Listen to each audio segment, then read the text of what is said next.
4월 5일 토요일입니다. 한 주간 동안도 수고 많으셨습니다. 요즘 날씨가 많이 포근해졌지요. 들판에는 초록이 올라오고 나뭇가지마다 봄의 기운이 완연합니다. 하나님께서 계절을 통해서도 우리의 삶을 새롭게 하시는 것처럼 오늘도 말씀을 통해 우리의 마음에 새 생명과 소망을 부어주시기를 소망합니다. 이 하루는 주일을 준비하는 복된 날입니다. 마음과 몸을 주님께로 향하게 하고 하나님께서 들려주시는 음성에 귀 기울이는 하루가 되시기를 바랍니다. 함께 묵상할 말씀은요, 민수기 10장 1절에서 10절입니다. 여호와께서 모세에게 말씀하여 이르시되 은 나팔 둘을 만들 때 두들겨 만들어서 그것으로 회중을 소집하며 진영을 출발하게 할 것이라.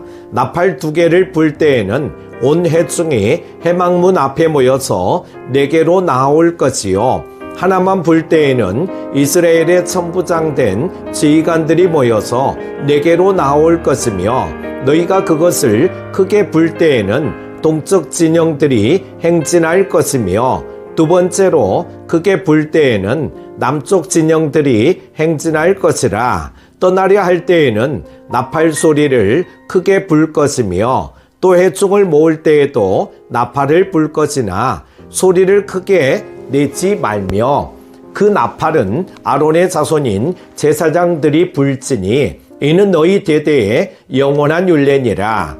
또 너희 땅에서 너희가 자기를 압박하는 대적을 치러 나갈 때에는 나팔을 크게 불지니 그리하면 너희 하나님 여호와가 너희를 기억하고 너희를 너희의 대적에게서 구원하시리라.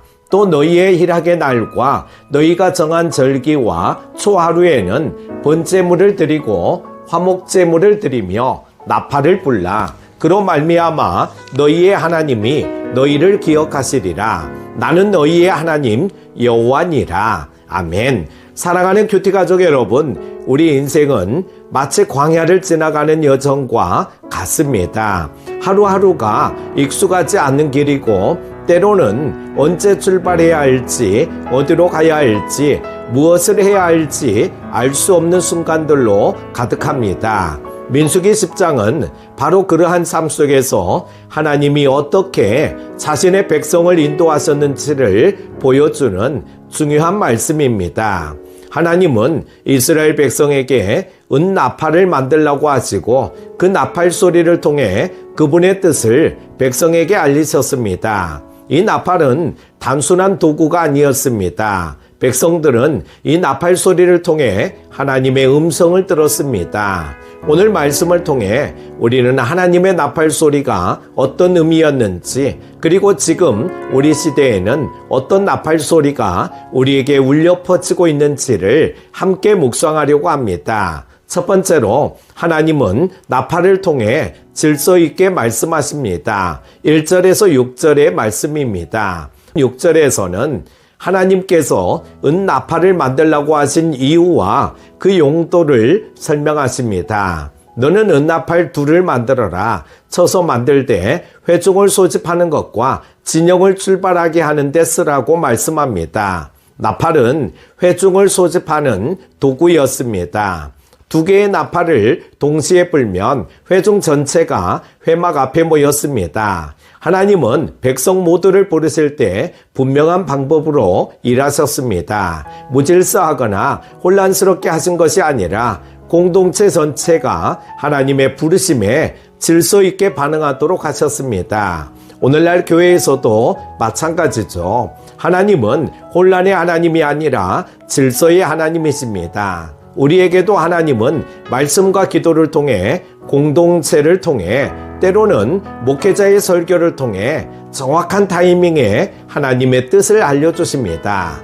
또한 나팔은 리더들을 부르시는 신호였습니다. 나팔 하나만 불면 백성 전체가 아니라 천부장들, 즉 리더들만 모였습니다. 하나님은 리더들에게 먼저 말씀하셨고 그들을 통해 회중을 인도하셨습니다. 이는 교회 안에서도 동일하게 적용됩니다. 하나님은 영적인 지도자들에게 먼저 감동을 주시고 그들을 통해 공동체를 인도하십니다. 그러므로 리더들은 나팔 소리를 예민하게 듣고 가장 먼저 반응하는 자들이어야 합니다. 또한 나팔은 행진의 신호였습니다. 이스라엘은 하나님이 정하신 질서에 따라 진을 쳤고 하나님이 정하신 신호에 따라 행진했습니다. 동쪽 진영은 첫 번째 나팔 소리에, 남쪽 진영은 두 번째 나팔 소리에 출발했습니다. 모든 것이 하나님의 정하신 순서대로 움직였던 것입니다. 우리 인생에도 행진의 시기가 있고 멈춤의 시기가 있습니다. 그러나 많은 경우 우리는 조급해서 먼저 나아가거나 혹은 불안해서 멈추려 할 때가 많습니다. 그러나 중요한 것은 내가 언제 가고 싶으냐가 아니라 하나님이 나팔을 불고 계시는가입니다. 적용해 보면은요, 나는 지금 내 귀에 들리는 하나님의 질서 있는 나팔 소리를 잘 듣고 있는가? 하나님의 뜻과 타이밍을 민감하게 느끼며 그에 순종하는 준비가 되어 있는가 질문해 보아야 합니다. 두 번째로 하나님은 나팔을 통해 위기의 때 임재를 약속하십니다. 7절부터는 하나님께서 회중을 모을 때의 방식과 특별히 전쟁의 때 어떻게 나팔을 사용할지를 말씀하십니다.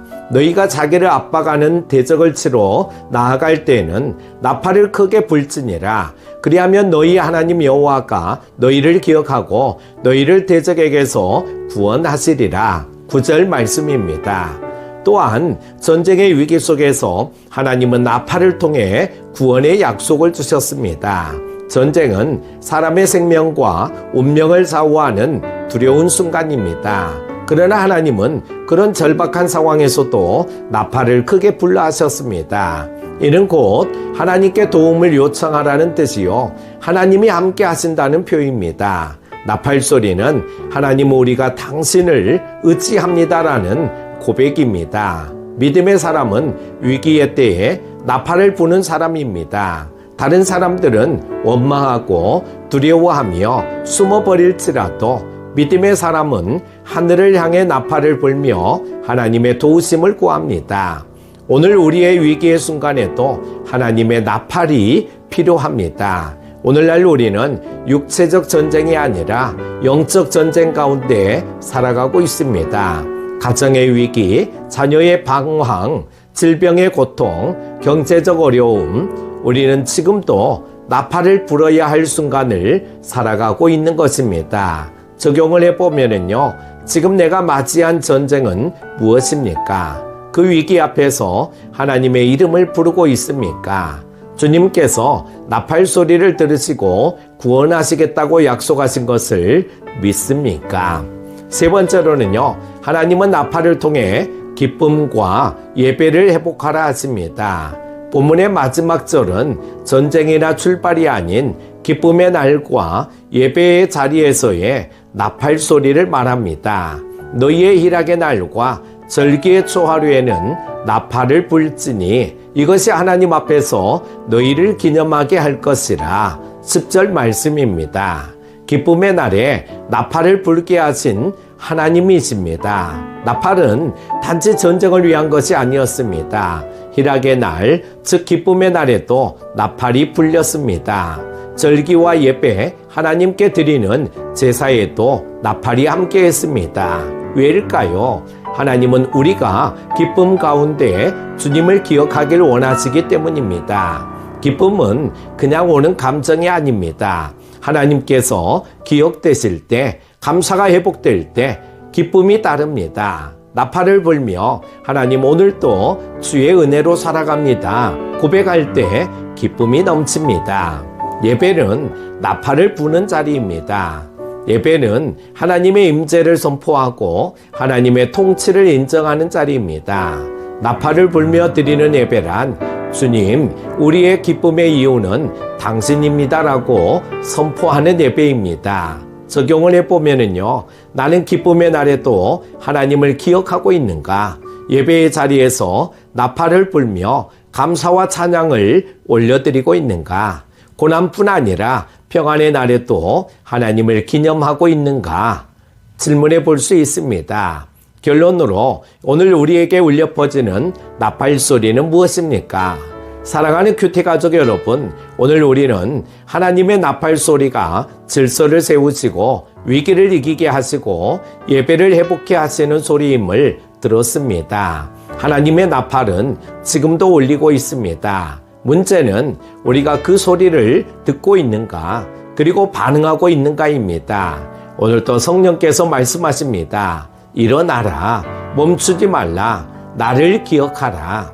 지금 여러분의 삶 가운데 들려오는 하나님의 나팔 소리에 즉시 순종하는 믿음의 사람이 되시기를 주님의 이름으로 축복합니다. 기도합니다. 사랑의 하나님, 오늘도 우리에게 말씀해 주시고 기도하게 하시니 감사합니다. 하나님의 나팔 소리에 귀 기울이게 하시고 말씀 앞에 정직하게 서는 하루 되게 하옵소서. 우리 삶이 하나님의 뜻 가운데 정돈되게 하시고 고난 앞에서 믿음으로 반응하게 하시며 기쁨의 날에는 감사와 예배로 나아가게 하옵소서. 우리 교회를 지켜주시고 이 땅의 모든 작은 시골 교회들이 하나님의 나팔 소리를 끝까지 전하는 교회 되게 하옵소서. 감사드리며 예수님의 이름으로 기도드립니다. 아멘.